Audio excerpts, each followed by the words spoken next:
Selamat malam teman-teman. Selamat malam, Bu.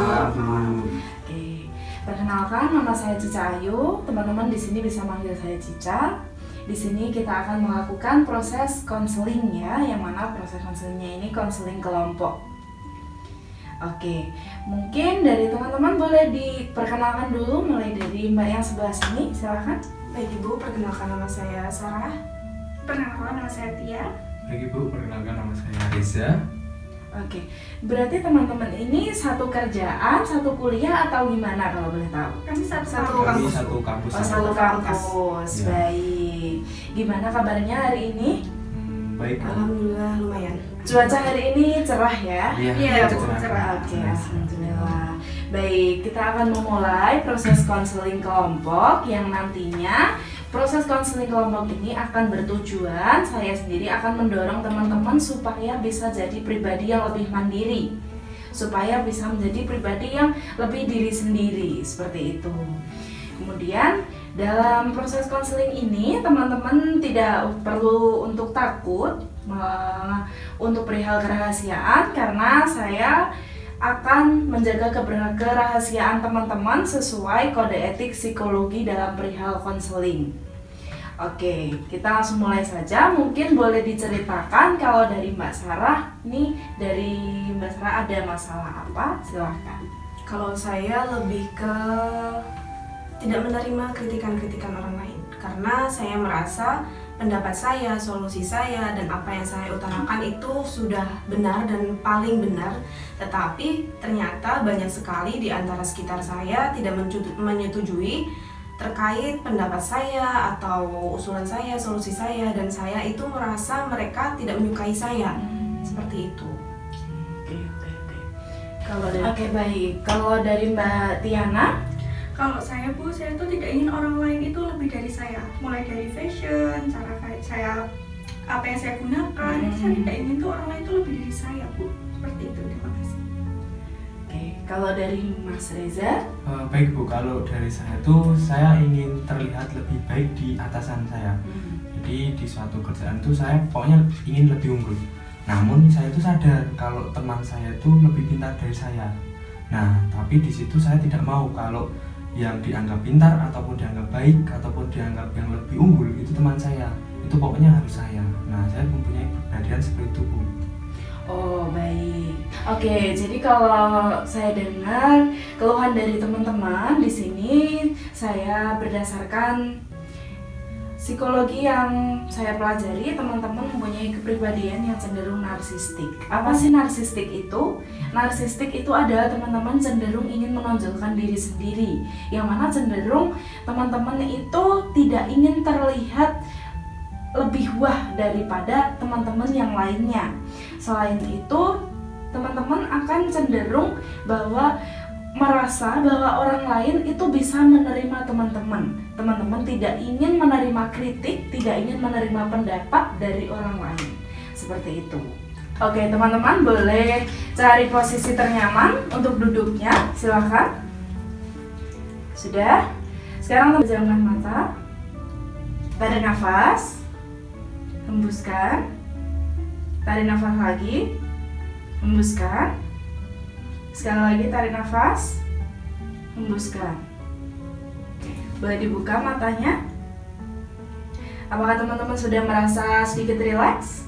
Sudah sedikit. Sudah rileks ya. Selanjutnya kita akan masuk ke dalam terapi teknik konseling, yaitu rehearsal exercise, di mana saya akan menerapkan latihan-latihan ke teman-teman. Nantinya teman-teman akan saya berikan kesempatan untuk berlatih mengenai tanggung jawab diri. Selain itu, teman-teman akan memposisikan apakah sebenarnya perilaku teman-teman itu sebenarnya salah atau benar, ataupun salah, ataupun kurang salah, ataupun kurang benar.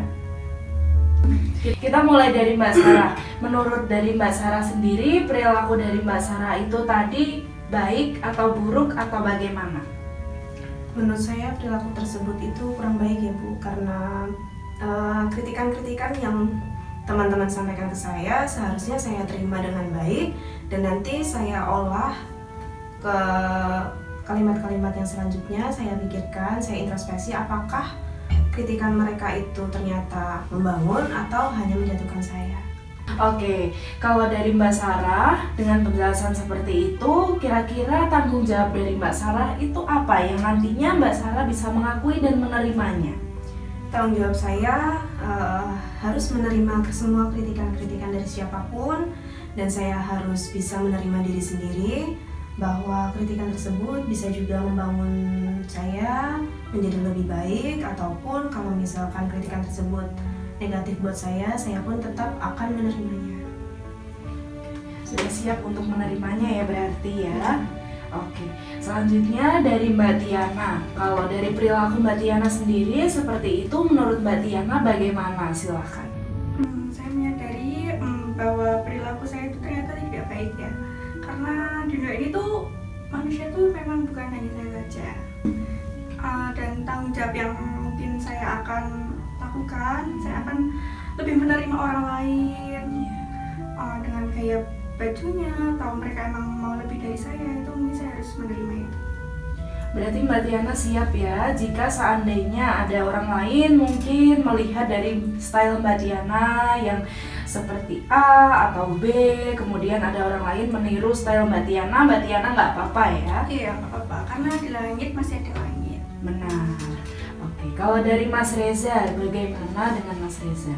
Ya, kalau dari saya perilaku tersebut juga kurang baik ya, terkait dengan potensi yang dimiliki oleh orang lain.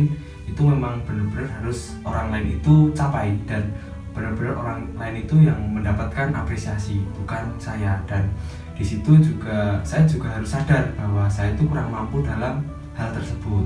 Jadi hal tersebut dapat memotivasi saya agar saya lebih bisa belajar lagi terkait dengan mungkin potensi yang dimiliki oleh teman saya itu tadi. Kalau dari Mas Reza, rasa tanggung jawab diri, kemudian yang bisa diterima diri sendiri itu bagaimana? Apa? Kalau dari saya sih harus bisa menerima kalau kenyataannya bahwa saya itu kurang mampu, gitu Mbak. Berarti tidak selalu ingin menjadi lebih unggul daripada yang lain ya? Iya betul Bu, betul sekali. Oke, terima kasih teman-teman. Kita sudah melakukan teknik konseling ini dengan baik. Dari hasil konseling ini, kira-kira teman-teman apakah sudah siap untuk menerima kritik dari orang lain? Misalnya kalau dari Mbak Tiana sudah siap jika ada orang lain yang memakai stylenya Mbak Tiana. Dari Mas Reza siap jika ada orang lain yang sebenarnya jauh lebih unggul daripada Mas Reza. Apakah kalian sudah siap untuk menerima itu? Siap Bu.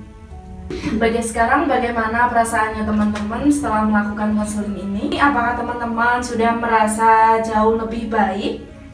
Sudah Bu, alhamdulillah sih sudah. Dan bisa menerima ya? Iya, Oke. Dan juga bisa mengkritik diri sendiri bahwa ada hal yang sebenarnya kurang sesuai, kurang baik dengan orang lain. Ya, oke. Untuk proses konseling ini saya rasa sudah cukup. Teman-teman sudah bisa merasa lega ya? Iya, sudah lega bahwa konseling ini saya nyatakan sudah selesai. Terima kasih atas waktunya Mbak, Mas. Baik, untuk konseling ini saya tutup ya. Baik, terima kasih. Selamat malam. Selamat malam. Terima kasih Bu. Terima kasih.